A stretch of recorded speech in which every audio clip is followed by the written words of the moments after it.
Hi, Renato. Jeff here. I'm sitting in the car. The car's parked. It's 6 o'clock in the morning. I go pick up my kids, and then we're gonna go do something, right? It's Saturday morning. The I watched the whole logistics supply chain, the pricing model. I mean, we've been talking about this years, right? And I made a couple comments about it, what, 4, 5, 6 months ago, and about the language industry and the whole market segmentation and all, and how the visibility and stuff. And I was really thinking about this more, and I've been making a lot of videos about it, right? The advantage, you got a nice studio. I do this in the car. Okay, so I got my thing hanging on my mirror right now to find the best position where this phone doesn't move, right? But the problem is I have ideas while I'm driving between roundabouts, right? And so I have to stop and get the idea because I forget them. And that happens a lot. I got a lot of ideas that really innovative ideas that I forget too quickly if I don't do them. If I don't do them, or I at least don't do a memo to do them again. But I got to remember. But sometimes the idea is like that moment. I need to stop and just do it in a parked car because I got to explain the idea I got, right? I think that the whole language. I mean, I agree with you about the whole language, the pricing of the language industry and all that. Low pricing, low feeder prices. I totally agree with that. It needs to change, but there's some caveats with that, right? Is that everybody talks about quality. And they talk about quality, best quality, bad quality. And you know what? No one knows what quality is anymore. So really a lot of people in the language industry, they don't know how to communicate to people that don't care about language, right? That's the problem. The real problem is that language industry people suck, and I'm going to say we suck, okay? I don't suck because I actually did it well, but I do it because I did it outside the language industry too, right? But we suck at communicating to non-language lovers about the value of language. That's the problem. Okay. Now that's the underlying problem of how it won't work. Okay. So yeah, we negotiate the prices, but if you negotiate the prices, but you can't show the value, then you're not going to be able to up the prices, right? So, and so I think the key here is there needs to be a desire for people to think differently, okay? They've got to think differently. They got to think about it differently, and they got to stop thinking in ways that have already been done, this industry has done for at least 3 decades, okay? At least 3. And to get people from stop thinking that a author, a marketing for an author is a secretary just documenting things, right? And that a translator is just a bilingual secretary, right? That's the problem. And I've seen a lot of recruitment agencies that actually, when you have typists, you have other people in different trades, and when I see the ones, I actually remember being in southern France, and I saw there was a thing about a translator. They put him along with a typist, right? I've been saying this for years. It seemed to be just you're just a bilingual typist, right? That's the problem. Because it's low value. I'm not saying it's low value in a sense, but secretaries and assistants are very important people, but they're just low on the totem pole, right? Of decision making. They're the executors. You got to do this and you got to do this, right? Or sometimes they're actually more influencing. They have a lot more influence over decision makers that we understand, right? Because the decision maker actually needs their assistants to help them, right? But they're not usually valued that way. See, that's the problem. And when you got a really good executive that really values their assistants, their personal assistants, and they keep them, right, and they keep them because they know that those are the people that are helping them get their job done, right, and making decisions. But the problem is this industry is just it stays in this low visibility thing, right? Because most people just don't know how to make themselves visible. And I keep saying this. I keep saying it. And because they're focused on using high quality. You got to stop using the word high quality all the time, folks. You got to stop putting in headliners in the place. I don't put quality in my thing anywhere. I just do it, okay? Okay, I get by ISO 9000 I just say ISO 9000 auditor, right? That assumes quality. I don't say quality. It assumes it. And then later down, I might say it's a quality management system. But I don't sit there and talk about quality. I just do it. Prove it. Done. Just do it. But the problem is people are putting it all over their headliners. All of them say quality. And no one knows the quality anymore. Okay? So this led me recently to do a new video book. Yeah, I got a new video book that I just came out with. Free. Totally free. Just a playlist on YouTube, right? And it's about, what's the secret? The secret topic is a simplified approach. A simplified approach to quality evaluation and assessment, or quality assessment evaluation. I need to change the title. It still sounds so geeky. But I just completely renovate the whole thing and like, hey, come folks, we're doing it too complicated. We're just complicating things. In many industries too. It could be done simpler and faster and more efficient in a certain scalable way. And this is the way, these are the kinds of things that help us show the value of what we're doing without getting into too much details and then trying to prove that this is great because you got to globalize and all these languages. Come on, folks. It doesn't, if people don't want to sell another language, you're not going to be able to prove they're selling another language. You got to find some kind of legal reason why they got to do it, right? So, or other things, or you got to find other ways to convince them that it's important, not the old traditional ways. And the way you got to do it is you got to attach it to something that's got high value. Okay, so, I mean, I attach translation to saving lives and disaster relief. Bam! Don't have to discuss the value of it. And why it's important and why you need to pay for it, right? Because it's urgent. And it's going to save lives. And it's going to rebuild the education system. And if you don't have it, then those countries will continue to be in their situations, right? But it's not always those countries that are emerging countries, emerging nations. It's sometimes the regular ones, right? Where you got some kind of, I don't know, some natural disaster happens. Everybody gets these things, right? Or the whole thing with Ukraine right now. It's like these are not countries. I said recently, it's our neighbor's backyard, right? So Europe, neighbor's backyard, the wars are happening. So this is why it's super important. So there's a high value to it, and all the people are fleeing to surrounding countries that are Eastern European countries like Hungary and Poland. And so this is high value because it's, and it's easy to touch that and get things done and do it. But the thing is, a lot of people they struggle with this. They struggle with figuring out how to prove the value. So they say, we do high quality. Stop talking about high quality. Just stop doing it.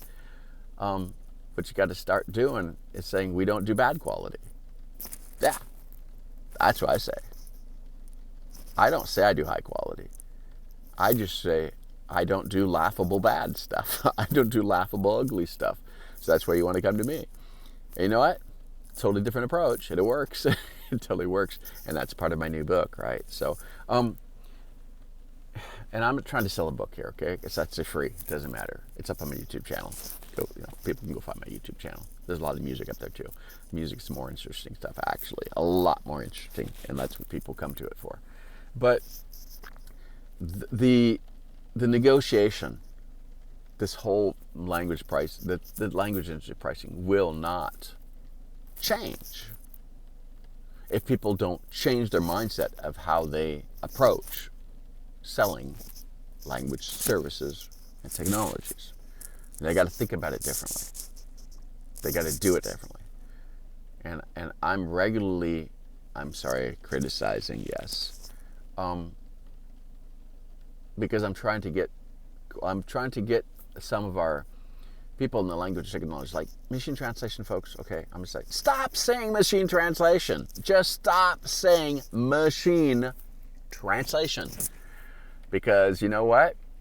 I don't use that. Because when I say machine translation, someone says, "What machines are you translating?" Okay, yeah, people in the street don't understand what you're talking about, right? It's all the geeks. It's all the geeks. All the language lovers all together talking about machine translation. Machine translation. Come on, it's computer generated translation and computer assisted translation. That's what I say. And people know what I'm talking about. I don't have to sit there and explain what it is. You just got to change the word. It totally changes. I've been doing this for 10, 15 years. But the thing is, see, in my industry, we've been saying this for so long that I'm actually told we got to do this. Not my current company. We got to say this, but I don't. I mean, depending on who I'm talking to, I'm going to say it to the right people, right? My audience. So I'm going to say machine translation to people who are expecting I have to say machine translation. But to everyone else in the company who doesn't care, because they just want to know, what's your service? What do you do? I say computer generated translation. And that includes text and voice. That's all I need to say, okay? And they're all kind of wondering, well, how do you do that? And I said, hey, I put translation systems in these wireless earbuds, right? So they totally understood. Jarvis, hey, I'm working with Iron Man and Jarvis, and the Spider-Man suit, the female voice. That's what I do. And people are laughing. They totally understand. I don't sit there and use the traditional terminology and stuff and all that, or vocabulary. Just people don't know, because it doesn't work. We need to understand it's not working. It's working. It's selling a few pies, right? It's selling a piece of the pie, right? We all know the bigger pie. We know that huge big pie of all the everyone's doing these market segmentation reports, and I did it with you guys. I did it before, right? So, and I keep saying, and I'm not going to take the credit for it because it's my colleague Bob McGlynn who said it's not about getting a piece of the pie. It's about selling more pies. Everybody's got to sell more pies. Got to do all like Transperfect. All got to sell 1 billion, right? And then we're fine. But we need to get out of this quality rut. Okay, I'm saying it. We need to get out of this quality focused rut. And I'm not saying not doing the quality. I'm totally into doing the high quality. I am. Or doing different versions of quality. Gotta watch the book, okay?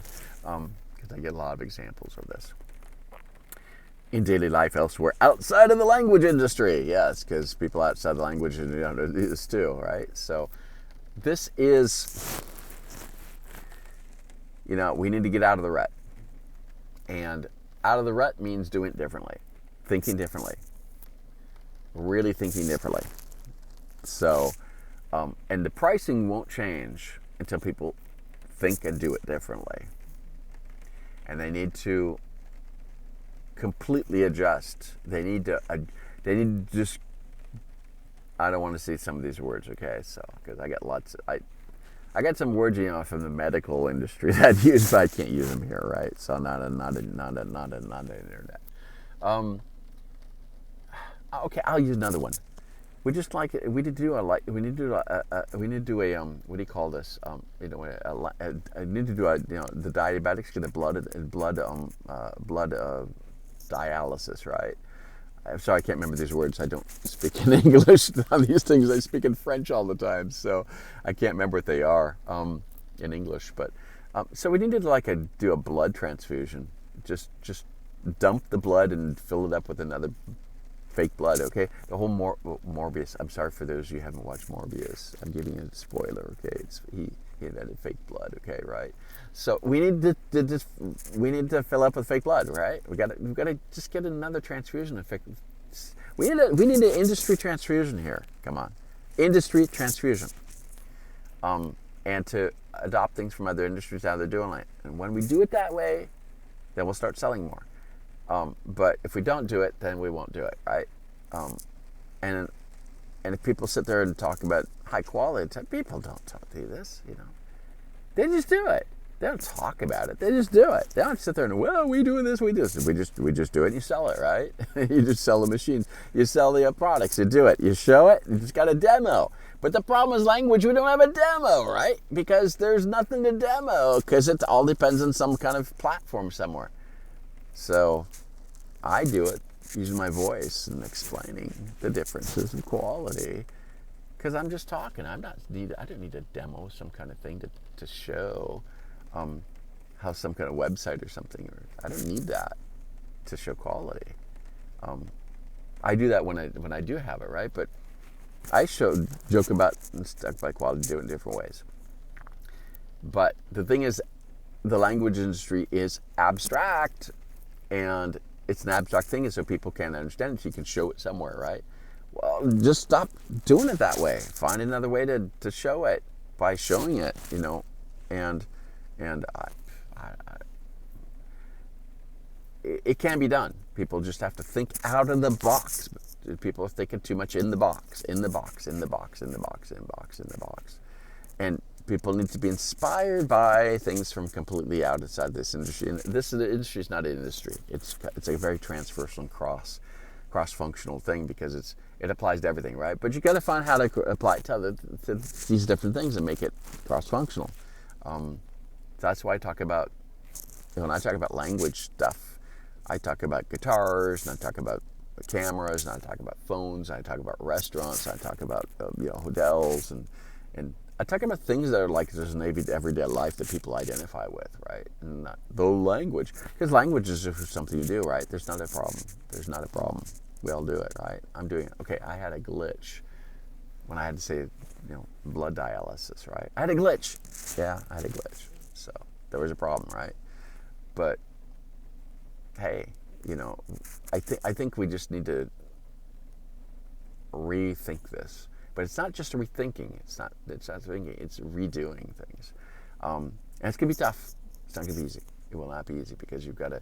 When you do this, you got to you got to people to price this thing differently, and but I don't have problems with pricing. People come to me to fix problems, right?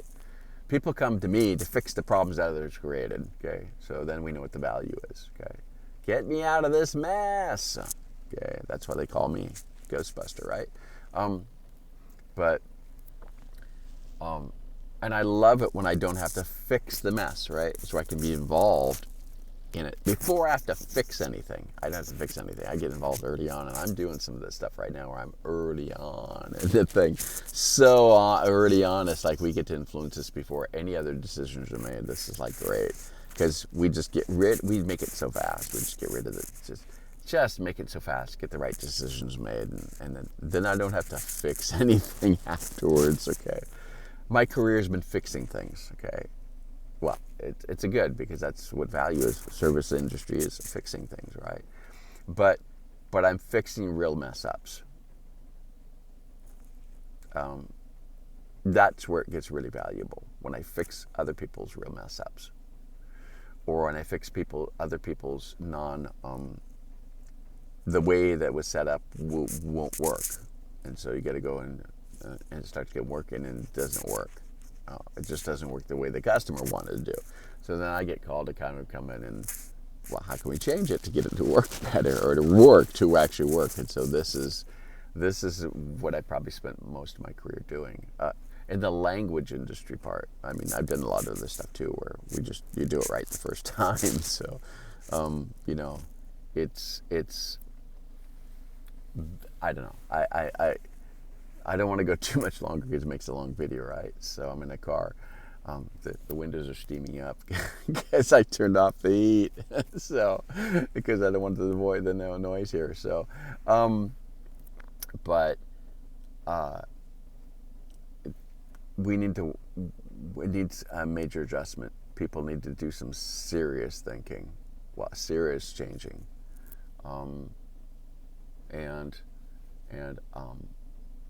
and then do it differently. I just do it differently. I don't care. And people sit there and they don't say, you can't say that about quality. Well, I do, and you know what? I pitch it, I sell it, gets to people like it, and we go. But people sitting there just like preaching to the choir of quality stuff all the time just doesn't work. It doesn't work. Okay? It's like people. I don't know, it's like different cheerleaders for different football games, or the cheerleaders for football games. Everybody's screaming louder and louder. We do this, we do that. We're red or not. Okay, well, who's the prettiest girl? I mean, this is it doesn't. What's the difference? Come on. Do the quality, prove it, show it, and so we've done. And people are constantly saying, well, do we have to do tests and stuff? We have to do tests, or we have to show a portfolio or stuff and stuff. Think of a different way to do it. Just think of a different way.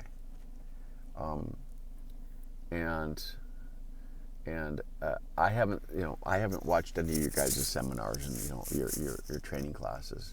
Maybe you should have me kind of look at it and see what I think about it too, just to get an idea, because I'm doing all kinds. I give my stuff away for free, right? So because I don't need to make a living off what I'm doing, right? Because I already got a living. I'm already making money. So I give away for free just because if I don't, then it's going to stick in my head for a long time, and whenever you do it, and then my head fills up with all these ideas that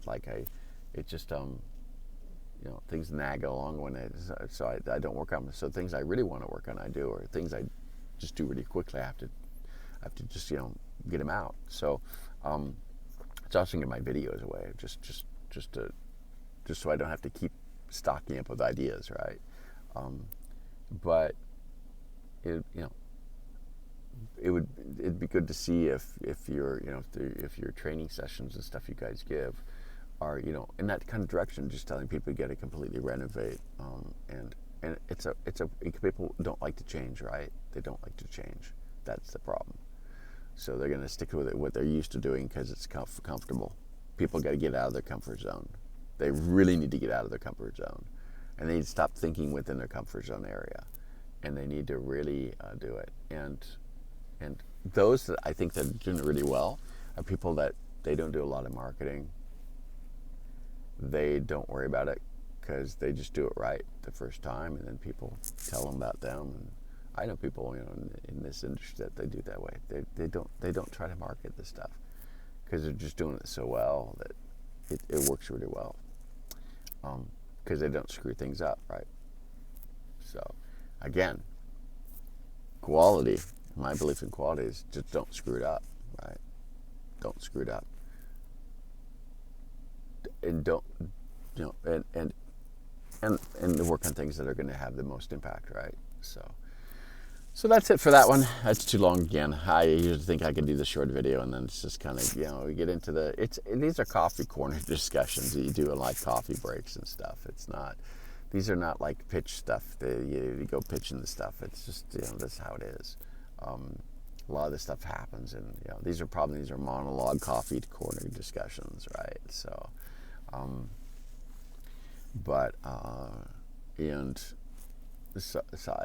We need to really rework.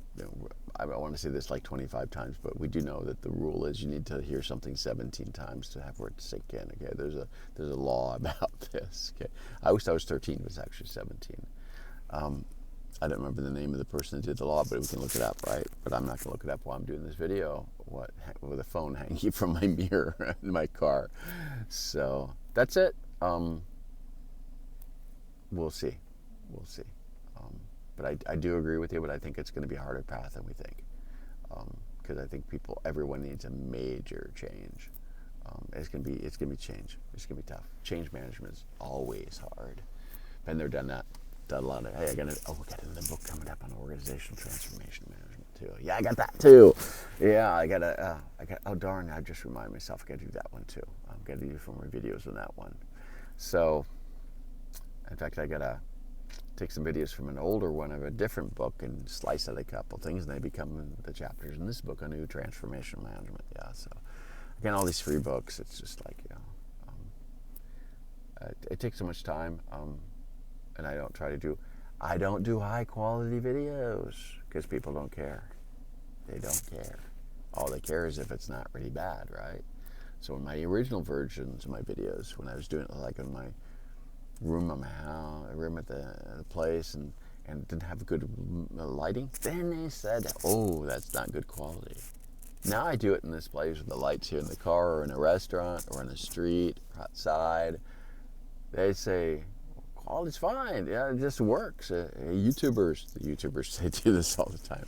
They just don't worry about it, right? So, but again, people who focus on quality too much. I'm telling you, video producers, I'm going to say this, video producers, and I got colleagues in industry that do this, right? People that focus too much on making videos of too high quality. You over-engineer it, you put too much into it, it costs too much time to do it, and you got to make the customer pay it, and they don't want to pay it because they said that's not what we asked for. We didn't ask for this super cool thing, right? We asked for something that just kind of got by and get the communication message. And so that's why I do things like this, because authentic and people don't care, you know. You can get around these things, but the problem is we inject too much quality in, too much. Quality, it's called over-engineering, and then we have to make people pay for it, and they don't want to pay for it because they don't see the value of the over-engineered work. Again, these are the problems they have to deal with. So, yeah. So I'm gonna. Oh, it's gone 25 minutes. Dang, I wanted to keep it short, and but it's hard to keep these things short because some of the things are just they're things that you have to discuss. You have to work through and discuss them, and they are not something you just do a tweet on. Okay, you know, it's hard to tweet on this stuff. So, yep. So I hope that answers some questions, and I got to do some more videos, right? So, yep, in the car or somewhere else on the road. Well, we'll see. We'll see if I have another idea driving to where I'm going, right? So, okay, take care.